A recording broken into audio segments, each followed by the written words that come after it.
O Marahope. Por que o Marahope?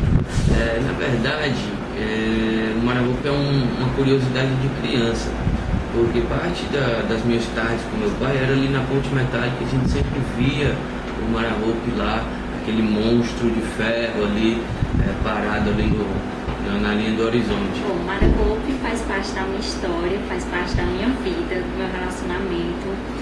Eu e o Marcos estamos juntos há 10 anos e o Marahope, ele tá nesses 10 anos do nosso relacionamento.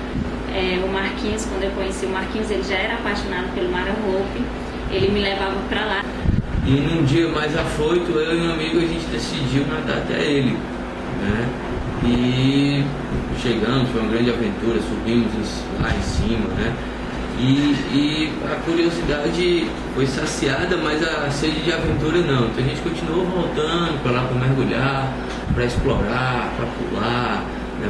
Para recreação de uma forma geral. O Marahope faz realmente não só parte do Ceará,